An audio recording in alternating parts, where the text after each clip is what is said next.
내 몸을 지킨다고 열심히 해나가던 방법이 오히려 더 내 몸을 해치고 있다는 걸 알게 되면 너무 속상하고 다 때려치고 싶을 것 같아요. 네. 실제로 꾸준히 골다공증 약을 먹고 있는데도 네네. 불구하고 이 사소한 사고에서 크게 골절 사고가 나는 경우들이 종종 있어요. 네.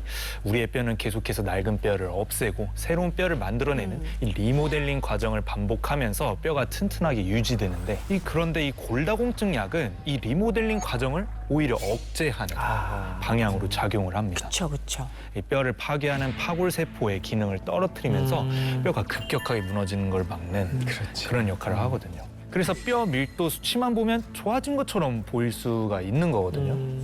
겉으로는 되게 좋아 보이는데 사실 수치를 검사해보면 되게 심각하다는 사실을 늦게 알게 되는 거죠. 네. 그런데 여기에서 중요한 건 뼈는요. 오래된 낡은 뼈를 버리지 않으면 이 새로운 튼튼한 뼈가 들어갈 수가 없습니다. 비워야죠. 네. 그러니까 결과적으로 뼈는 단단해 보이지만 사실은 유연성을 잃고 이 작은 충격에도 쉽게 부러질 수 있는 심각한 뼈가 되는 거죠. 이 특히 심한 경우에는 이 턱뼈가 괴사되거나 아이고 어째. 네, 턱뼈뿐만 아니라 이런 골반뼈가 산산조각 나서 부러지는 일도 생기는 겁니다. 네. 우리 몸은 이 새 것과 낡은 것이 균형 있게 순환되어야지 이런 건강할 수가 있는 건데 이 낡은 것을 버리지 않으면 새 것이 들어오지 못한다. 이런 옹고지신이라는 말처럼 뼈 건강에도 꼭 적용되는 이야기라고 생각합니다. 꾸준히 올바른 방법으로 잘 관리해라. 그 방법밖에는 없는 것 같아요. 그렇죠? 네, 맞아요. 승현님도 알다시피 우리 여자들은 임신과 출산을 경험하면서 진짜 내 뼈가 지금 위험하다. 이런 몸소리가 자꾸 들리거든요. 저는 사실 그때만 해도 17년 전만 해도 노산의 아이콘이었습니다. 42의 아이를 낳았어요. 그러다 보니까 저는 2달 동안을 두문 분출했습니다. 아이고. 나는 산후조리를 해야 한다. 잘하셔야지. 왜냐하면 나는 큰일 날 수 있다. 맞아. 근데 출산 연령이 제 때는 육아되지 않을 정도로 지금은 제가 듣기로 50의 초산도 계셨어요. 50에 네, 경산이 아니고 초산도 계셨어요. 이게 진짜 많은 분들이 뼈 건강 미리미리 챙기셔야 될 것 같아요. 맞습니다. 이게 실제로 임신과 수유를 거치면 이 칼슘뿐만이 아니라 K2, 비타민 K2 영양소도 좀 빠르게 감소된다. 좀 그래서 뼈 건강이 더 안 좋아진다는 이야기가 있더라고요. 특히 35세 이후에 마지막 출산한 여성은 완경 이후에 골다공증 위험이 최대 3배 더 높은 것으로 나온다는 연구 결과가 있습니다.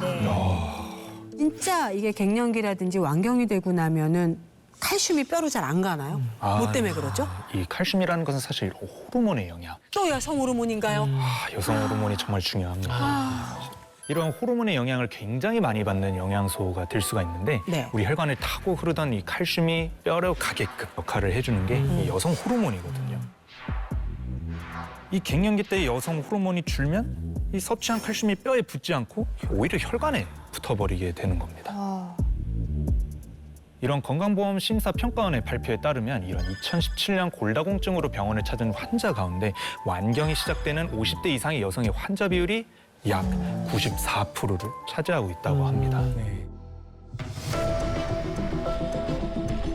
칼슘은 뼈로 가야 되잖아요. 그러다 보니 뼈에 잘 흡수되도록 할 수 있는 필수 조건 중에 하나가 당연히 원활한 혈액순환이 되어야겠죠. 그렇죠. 여성들은 완경이 되기 전에는 언제든지 아이를 가질 수 있는 상황이니까 심혈관 질환을 예방하는 효과가 나오도록 여성 호르몬이 그런 역할들을 하고 있는 상황이거든요. 그런데 갱년기가 되고 이렇게 완경이 됐다라고 하게 되면 그런 혈전 형성을 좀 줄여주는 그런 인자들이 줄어들기 시작하면서 오히려 혈전 형성 촉진 인자가 늘어나고 그래서 혈액 공급 자체가 원활하게 안 되다 보니까 당연히 혈류가 좀 느려지게 될 거고 모든 곳에 전부 다 칼슘이 잘 가야지만 흡수가 되는데 그 부분이 잘 이루어지지 않게 되다 보니까 쉽게 골다공증이 올 수도 있고 혈관 속에 노폐물이 좀 정체되기 시작하잖아요. 그러면서 염증도 생기게 되고 여기에 칼슘이 과하게 들어오게 되면 그 상태에 침착이 되면서 칼슘 석회화가 진행이 되는 겁니다. 그래서 이제 안 돌아가고 삐거덕거리고 아프고. 네, 맞습니다. 실제로 여러 편의 연구 결과가 있는데 이 골다공증이 있는 여성은 심혈관 질환 위험이 무려 390% 증가한다는 논문이 있고요. 뿐만 아니라 이 나이가 들수록 뼈에서 이 칼슘이 빠져나와서 결과적으로 혈관의 석회화가 증가한다라는 연구 결과도 있습니다. 실제로 몸소리 텔러님과 비슷한 사례가 네. 최근에만 생긴 게 아니에요. 4,000년 전에도 있었습니다. 4,000년. 4,000년? 네, 4,000년 그 전. 옛날에도. 그러니까요. 한 연구팀이 이집트, 페루, 남미, 알래스카 같은 여러 지역에서 발견된 4,000년 전에 살았던 미라 137구를 조사를 해본 겁니다. 그 네. 중에서 무려 3분의 1가량이 동맥경화를 앓고 있었어요. 3분의 1. 검사해 보니까 이게 혈관 속에서 다량의 굉장히 많은 다량의 칼슘이 검출이 됐다고 합니다. 즉 뼈에 있어야 될 칼슘이죠 원래는. 그런데 네. 그것이 엉뚱하게 혈관에 쌓이게 되다 보니까 혈관이 석회화가 되게 되고 그러면 당연히 석회화가 된 혈관 점점 딱딱해지는 거잖아요. 그러다가 심각한 혈관 질환까지 이르러서 돌연사에 이를 수 있다라는 거고. 많은 분들이 그냥 혈관 건강 이야기할 때 가장 먼저 떠올리는 거는 콜레스테롤이래요. 맞아요. 콜레스테롤 섭취를 제한해야 된다 이렇게 생각을 하는데 실제로 동맥경화 환자 2명 중에 1명이 콜레스테롤 수치는 정상이에요. 그런데도 불구하고 혈관이 막히고 갑자기 뇌졸중이나 심근경색이 대체 왜 생기는 걸까? 왜요? 혈관을 망치는 또 다른 주범인 이거를 놓친 경우가 많았다라는 거죠. 그게 바로 칼슘인 거고 그중에서도 혈관에 침착되어 있는 칼슘이 오히려 굉장히 위험하다라는 겁니다. 이렇게 혈관 속이 석회화가 되면서 혈관벽에 칼슘이 당연히 돌처럼 달라붙게 되고 유연성이 감소하기 시작하겠죠. 그러면서 거기에 이런저런 다른 콜레스테롤과 중성지방들이 침착되기 시작하는 겁니다. 그래서 요즘 병원에서는 혈관 상태를 정확하게 진단을 하려면 콜레스테롤 수치를 보는 거는 뭐 간단하게 볼 수 있는데 그거보다 오히려 관상동맥 석회화 CT 검사를 해서 실제로 석회화가 얼마나 진행이 됐는지를 확인하는 것이 더 중요하다라고 얘기할 수 있습니다. 그래서 이 칼슘이라는 친구가 어디에 있냐에 따라서 네. 우리한테 진짜 큰 건강에 도움이 되는 친구가 될 수도 있고 어떻게 보면 이제 뒤통수를 치는 녀석이 될 수도 있겠죠. 그래서 실제로 이 1만 4천여 명을 대상으로 한 연구 결과에 따르면 네. 이 관상동맥 내 칼슘 수치가 0인 사람에 비해서 수치가 한 100일에서 400 정도 쌓이면은 심혈관 질환 이 발생 위험이 11배 증가하고요. 11배요? 여기서 끝이 아닙니다. 400 이상이면은 무려 20배. 그리고 1000 이상이면은 33배나 높아진다는 결과가 있습니다. 즉 혈관 속 칼슘이 많을수록 그만큼 심, 뇌 혈관 질환의 발병률이 높아진다는 얘기죠. 놀라운 건 이것뿐만이 아닙니다. 병원 연구 결과에 따르면 뇌졸중 환자 60% 이상이 골다공증이나 골감소증을 겪고 있었어요. 진짜 뼈에서 빠져나온 칼슘이 혈관으로 흘러 들어가서 이 혈관을 이제 망치고 있다는 뜻이라고 볼 수 있겠죠. 결국 콜레스테롤보다 더 무서운 건 이 혈관을 돌처럼 딱딱하게 굳게 만드는 칼슘 침착입니다.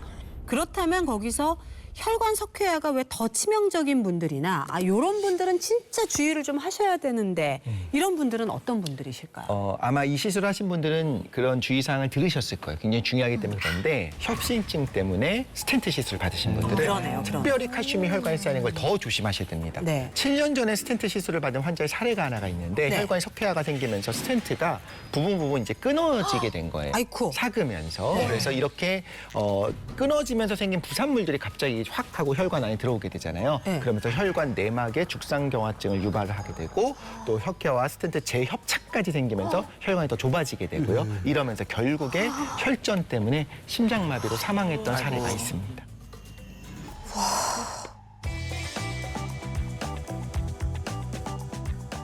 아까 우리 몸소리 텔러분이 칼슘을 뼈에다 잘 흡수시키려고 드셨던 게 바로 비타민 K2였잖아요.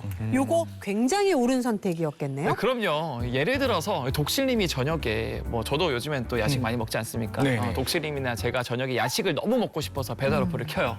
네. 먹고 싶은 걸 딱 발견했는데 이 배달 기사가 가지 않는 배송 불가 지역이라고 뜨면 어떻겠어요? 화가 나죠.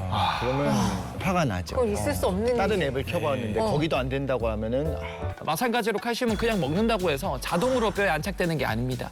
칼슘을 제대로 뼈라는 목적지에 안전하게 배달시켜주는 게 비타민 K2입니다. 아이고. 그런 의미에서 이 몸소리 테일러가 뼈 건강을 위해 선택한 비타민 이 K2는 아주 똑똑하면서 옳은 선택이라고 볼 수 있는 거죠. 많습니다. 비타민 K2 굉장히 많아요. 그 중에서 우리가 뭘 선택해서 먹어야 이야 너 똑똑하다 요 소리를 들을까요? 아, 이게 또 중요할 수가 있죠. 아주 중요합니다. 네, 그렇죠. 우리가 알고 있는 비타민 K2는 지용성 비타민이라고 기름 알수 성분이구나. 있습니다. 네, 그렇죠. 기름 성분이기 때문에 이 높은 온도에서 추출했을 때는 산패 위험에 쏠 수가 있다는 거죠. 이 저온에서 천천히 느리게 추출한 초임계 방식의 비타민 K2를 고려해 보는 것도 좋은 방법입니다.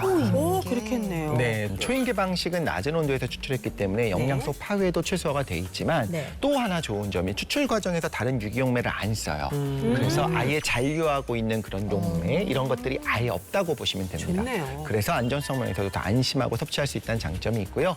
그래서 워낙에 이 방식이 좋으니까 K2가 아니더라도 다른 성분들도 초임계 추출 방식을 쓰는 경우들이 많아졌습니다. 정말 중요한 이런 좋은 초임계 비타민 K2를 섭취하실 때도 당연히 주의사항은 있을 것 같습니다. 그럼 오늘 우리 약사님께 여쭤보도록 할게요. 이런 좋은 초임계 비타민 K2를 섭취하실 때도 당연히 주의사항은 있을 것 같습니다. 그럼 오늘 우리 약사님께 여쭤보도록 할게요. 아, 그렇죠. 비타민 K는 혈액 응고와 관여하기 때문에 이런 항응고제나 항혈전제와 같은 의약품을 복용하고 계시거나 혹은 이런 알러지가 있는 경우에는 아무래도 전문의와 상담을 해보시는 게 제일 좋겠죠.